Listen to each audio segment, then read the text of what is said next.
The wrench. A tool used to provide grip and mechanical advantage in applying torque to turn objects, or to keep them from turning. Wrench is the standard term. In some places of the world, it's called a spanner. The most common shapes are the open-end wrench and the box-end wrench. Higher quality wrenches are typically made from chromium, vanadium, alloy steels and are often drop forged. They are frequently chrome plated to resist corrosion and for ease of cleaning. This is my grandfather's wrench, but it looks pretty new, almost as if it was never used. This thing's a lot older than I am, but it's definitely made of some high quality steel. Hinge tools, such as pliers or tongs, are generally not considered wrenches in English, but there are some exceptions. Adjustable coach wrenches for the odd-sized nuts of wagon wheels were manufactured in England and exported to North America in the late 18th century and early 19th centuries. The mid-19th century began to see patented wrenches that used screws for narrowing and widening the jaws, including the patented monkey wrench. Unlike many other tools, the origin of wrenches, sockets, and ratchets are rather well documented and also somewhat recent, so there's a bit of overlap with them and a lot of improvements in novel designs in a short period of time. All of these tools were invented, or at least patented and put into widespread use in the 1800s to 1900s. And there are many similarities as there are differences. It does seem somewhat strange that a hand tool specifically dedicated to manipulate screws, bolts, and so on appeared so long after the invention of the screw threads. But there was never a need for a separate tool to do this. Threaded screw-like objects first appeared in approximately 400 BC. It's rumored that screw mechanisms go back further than Roman times as part of door locking mechanisms, and it should be noted that threaded screw-like fasteners were used in machines like wine and printing presses as far back as the 15th century. However, rather than being turned by a wrench or a separate tool, these screws in antiquity were loosened and tightened with bars, levers, and wheels, which arguably looked cooler than these, and were often permanent parts of the machine. It wasn't until the 1800s when machining technology improved to allow screws and bolts small enough for machines to be made and special tools needed to be made to tighten and loosen them. The oldest of these tools for nuts and bolts, of course, is the wrench. While there may have been many precursors to this tool, and in fact, you can see an example of bone tools that act as a primitive wrench for putting leverage on various things. The oldest patented wrench arrived in 1835 and is credited to Solomon Merrick, and it appears his design was based in part on English or early coach wrenches, some of which date back to 1790 or 1812. The first wrench had a handle that could screw up or down to change the size of the aperture to fit the nut or bolt being worked on.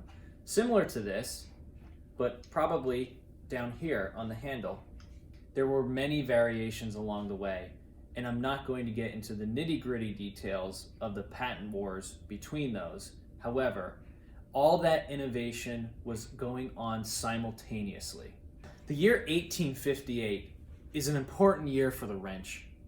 That's when we saw the first monkey wrench coming on the scene, and there are many sources that attribute that to the non-existent Charles Monkey, or just as falsely to a boxer, Jack Johnson, who actually did invent this wrench in 1922. The wrench seemed to be commonly used in the railroad industry. There was an article that suggested a monkey wrench has ties to a once popular children's toy, Monkey on a Stick. You may have heard the phrase, throw a monkey wrench in the works. A patent for the actual monkey wrench doesn't seem to appear until 1897 and looks nothing like the wrench we associate with monkey wrenches. To make the story even longer, no one is 100% sure where the monkey wrench came from, but the name was already in use long before the patent was issued, and no clear inventor can be named for what was in use in the 1840s without any more information until that becomes available. The standard wrench also received a groundbreaking change with the introduction of a new style of adjustable wrench, almost universally referred to as the Crescent Wrench due to Crescent Tools introducing it. This was a major innovation as it was much smaller than the larger pipe and monkey wrenches, yet it allowed you to adjust the size to work on multiple nuts and bolts on the go. This style of wrench caught on so well that Ford included one with every Model T, and Charles Lindbergh said he had one with him on his transatlantic flight. Since then, many other companies have made different designs with varying results. While a good tool, there are occasions, especially if using a cheap brand, where the Crescent style adjustable wrench falls short, namely the thinness of the handle and how finicky the threaded adjuster is, and it can be sometimes frustrating to use. Thankfully, new designs are available and they still continue to make life a bit easier. In addition to the innumerable styles of conventionally shaped wrenches, we also had the invention of the ratcheting wrench, which was a huge innovation for the use of sockets. So it wasn't that long after the traditional wrench was invented that it got a run for its money with ratchets. Sockets have been used for centuries, but it wasn't until J.J. Richardson developed the ratchet wrench to be used with interchangeable sockets, which become a good match, and it's almost unthinkable to think of them separately. Sockets were originally square-shaped, but over time, machining improved, technology improved, and we saw hex, torques, and many other shapes become possible. What Richardson's ratchet wrench brought to the table was groundbreaking because it allowed the sockets to be removed, and more importantly, it allowed a nut to be turned without removing the tool from the nut and allowed for use in restricted space. Wrenches, sockets, ratchets, they've shaped our world in incredible ways since they hit the scene in the 19th century. And even prior to that in their more primitive forms. They've given us compact, easy-to-use tools that allow us to get a lot of leverage for tightening and loosening nuts and bolts with very minimal effort. Many people are familiar with the combination wrench. This is a very common wrench. On one side, you have an open end wrench, and on the other, you have the box end wrench. Generally, both ends fit the same size bolt. The adjustable end differs from the monkey wrench in that gripping faces of the jaws are displaced to a 15-degree angle relative to the tool's handle, a design feature that facilitates the wrench's use in close quarters. The monkey wrench, or gas grips, or King Dick, is an old type of adjustable wrench with a straight handle and smooth jaws whose gripping faces are perpendicular to the handle. This is one of my favorite wrenches because I found this one in the woods outside of our house and restored it a bit. This is a pipe wrench. This is a tool that's similar in design and appearance to the monkey wrench, but with self-tightening properties and hardened, serrated jaws that securely grip soft iron pipe or pipe fittings, sometimes known by the original patent holder's name as the Stilson wrench or the Stilly. This is a breaker bar or breakover handle, knuckle bar, jointed nut spinner, flex head nut spinner, power bar. This is a long, non-ratcheting tool that allows the user to impart a considerable torque to fasteners, especially in cases where corrosion has resulted in a difficult to loosen part. A ratchet wrench or a ratchet handle contains a one-way mechanism that allows the socket to be turned without removing it from the nut or bolt, simply by cycling the handle backward and forward.